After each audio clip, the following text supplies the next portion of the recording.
Assalamualaikum warahmatullahi wabarakatuh. Kepada yang terhormat Bapak Zamzam Nurhuda M.Hum, selaku dosen pengampu mata kuliah morfologi Arab di semester 5 ini, serta teman-teman kelas 5A terjemah yang saya sayangi semuanya. Semoga kita semua selalu berada dalam lindungan Allah dan semoga kita selalu diberikan kesehatan dan keberkahan. Untuk memenuhi tugas UAS mata kuliah morfologi Arab, pada kesempatan kali ini saya akan menjelaskan terkait pembahasan nomina berdasarkan komponen huruf akhirnya atau komponen huruf penyusunnya, dan nomina berdasarkan kejelasan maksudnya atau ketakrifan. Tanpa berlama-lama lagi, mari kita mulai. Ya, tapi sebelum masuk ke pembahasan utama, saya ingin terlebih dahulu menjelaskan terkait nomina. Apa itu sih nomina? Bahasa sederhananya atau bahasa simpelnya yang biasa disebutkan oleh anak sekolahan, nomina itu adalah kata benda. Dalam bahasa Arab disebut sebagai isim, dalam bahasa Inggris disebut noun ya, nouns.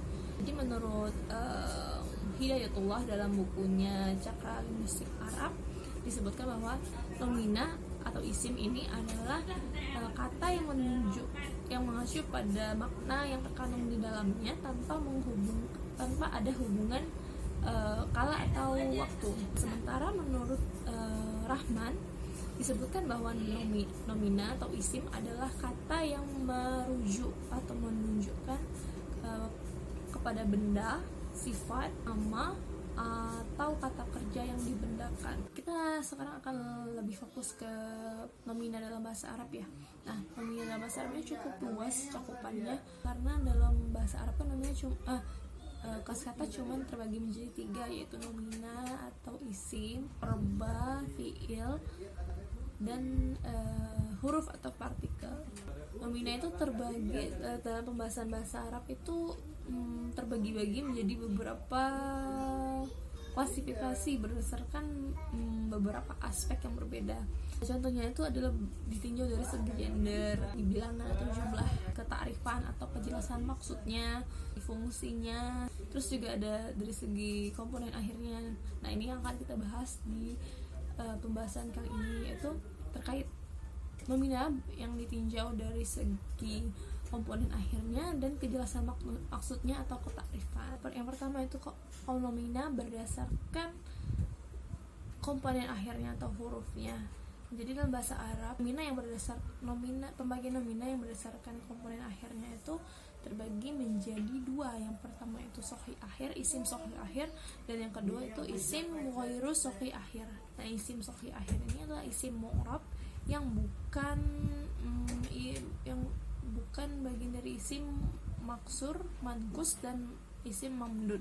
Isim mu'rab adalah isim yang harokat akhirnya bisa berubah-ubah sesuai kondisi dari kalimat yang ada. Contohnya misalkan saat kedudukannya sebagai fa'il, dia marfu, akhirnya adalah memakai harokat dhamma. Apabila dia menjadi maf'ul bih, dia posisinya adalah mansub, harokatnya adalah fathah.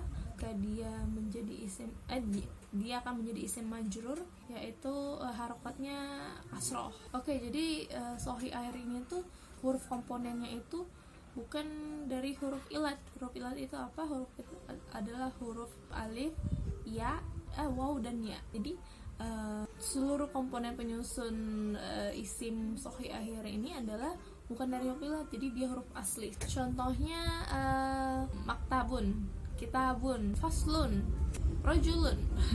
Jadi tidak ada huruf ilat di dalamnya. Sekarang kita bahas tentang isim ghairu sahih akhir. Isim ghairu sahih akhir ini terbagi lagi menjadi 3. Yang pertama dari isim maksur, 2 isim mankus, dan ketiga isim mamdud. Isim maksur adalah isim mu'rab yang berakhiran huruf alif lazimah atau alif tak. Ini bisa berupa huruf alif biasa seperti itu, dan huruf ya atau huruf ya tanpa titik. Contohnya itu adalah fatah, mustasfa, rumah sakit, terus aso. Yang kedua itu adalah isim mankus. Nah, isim mankus ini adalah isim mu'rab yang berakhiran huruf ya lazimah atau ya tetap. Berbedanya itu sebelum huruf ya lazimah ini harokat huruf sebelumnya adalah kasroh, jadi i seperti itu bunyinya. Kalau misalkan yang maksur tadi a, nah kalau yang ini i seperti itu bunyi. Nah contohnya adalah al-qadi, al-hadi, al-da'i, al-ra'i. Yang ketiga itu adalah isim mamdud. Nah isim mamdud ini adalah isim mu'rab yang berakhiran alif zaidah atau alif tambahan dan setelahnya adalah huruf hamzah. Contohnya adalah hasnaun, sohraun, binaun, seperti itu. Nah sekarang kita akan beralih ke pembahasan nomina berdasarkan kejelasan maksudnya atau ketakrifan. Isim atau nomina berdasarkan kejelasan maksudnya atau ketakrifan dalam bahasa Arab ini terbagi menjadi dua, yaitu isim nakiroh dan isim makrifat. Isim nakiroh ini bahasa Indonesia bisa kita sebut nomina tak takrif, sementara yang makrifat itu nomina takrif. Oke, yang pertama kita bahas isim nakiroh. Isim nakiroh itu adalah setiap isim yang menunjukkan kepada sesuatu yang sudah tertentu. Dalam buku Kiai Haji Muhammad Anwar disebutkan bahwa al-ismu al-maudu'u li fardin ghairi muayyan. Jadi isim yang menunjukkan kepada satu perkara yang tidak ditentukan. Jadi bendanya itu masih umum sekali, masih belum diketahui, ya masih umum sekali sih, asal sebut aja, tidak merujuk kepada suatu benda tertentu. Misalnya lafaz rojulun itu artinya laki-laki. Nah sifatnya ini masih umum, dapat ditujukan kepada semua laki-laki, bukan laki-laki, misalkan bukan si Zahid misalkan seperti itu. Jadi masih umum sekali, rojulun semua laki-laki maksudnya. Terus misalkan kertosun, maksudnya itu masih umum sekali, kertas apa saja. Aku butuh kertas, misalkan aku butuh kertasnya apa aja, nggak harus kertas dari buku, nggak harus kertas dari beli, pokoknya masih umum sekali seperti itu. Jadi ciri utama dari isim nakiro ini adalah dia itu tidak ada alif lam di depannya, tapi dia pakai tanwin. Nah ini menunjukkan bahwa suatu nomina di dalam suatu kalimat itu adalah isim nakiro, maknanya masih luas sekali. Yang kedua adalah isim ma'rifat. Nah isim ma'rifat ini adalah setiap isim yang menunjukkan kepada sesuatu yang sudah jelas maksudnya apa. Dan dalam buku Kiai Haji Ahmad Anwar disebutkan bahwa isim ma'rifat ini adalah madalla ala ma'ayyan, yaitu lafaz yang menunjukkan kepada benda tertentu. Oke, selanjutnya adalah pembagian isim ma'rifat. Nah dalam beberapa kitab itu agak berbeda ya menyebutkan jumlah dari isim ma'rifat ini. Ada yang bilang 7, ada yang 5, ada yang tapi di sini saya akan menyampaikan yang 7, pembagiannya menjadi 7 bagian. Yang pertama adalah isim domir, isim alam, isim isyarat, isim mausul, terus isim yang diidafahkan kepada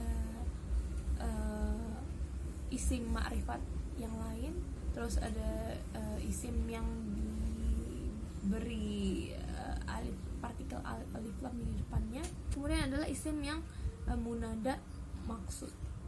Oke, yang pertama adalah isim domir. Nah isim domir ini bahasa simpelnya adalah kata ganti ya dalam bahasa Indonesia.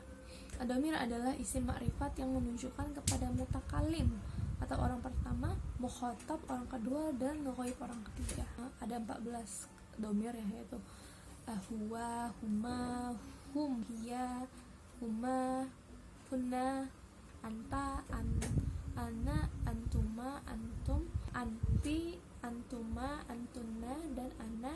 Nah ini yang kedua adalah isim alam ya. Isim alam ini adalah isim yang dibuat untuk nama seseorang atau nama tempat atau nama sesuatu, menunjuk kepada isim yang punya identitas tiba. Ya, misalkan nama orang ya, seperti saya Kartika, Atika, Awal, tempat itu misalkan Jakarta, Bandung, Riyadh, Jeddah, seperti itu. Bisa juga dia untuk nama nama apa aja sih sebenarnya, nggak harus sama orang aja, misalkan nama tumbuhan terus sama hewan. Ya, yang ketiga adalah isim isyarat. Nah, isim isyaratnya adalah isim yang menunjukkan sesuatu dengan isyarat, kata tunjuk. Simpelnya seperti itu, kata tunjuk. Isim isyaratnya itu sebetulnya punya 6 ya, punya 6, tapi karena dalam bahasa Arab itu dibedakan antara jenis kelamin, antara maskulin dan feminin, makanya dia menjadi 12. Untuk mufrad itu adalah hada, itu untuk penunjuk yang dekat. Hadani, haula itu untuk mudzakkar, untuk ini. Muannasnya adalah hadihi, hatani, haula. Nah, itu berturut dalam mufrad, musanna sama jamaknya. Untuk penunjuk jauh adalah zalika, zanika, ulaika. Muannasnya adalah tilka, tanika, ulaika. Selanjutnya adalah isim yang diberi partikel alif lam di depannya. Nah, kalau nakiro kan itu tidak ada alif lam di depannya, tapi dia pakai tanwin atau bisa juga tidak pakai tanwin. Nah, sedangkan dalam ma'rifat ini ada alif lam di depannya. Nah, ini untuk menunjukkan bahwa maksudnya itu sudah pasti, sudah diketahui maksudnya apa. Misalkan dalam sa'adhabu ilal madrasah. Nah, berarti kata al-madrasah ini kan pakai alif lam tuh. Berarti maknanya si pembicara dan lawan bicaranya itu sudah tahu kalau saya itu mau pergi ke sekolah yang mana. Misalkan saya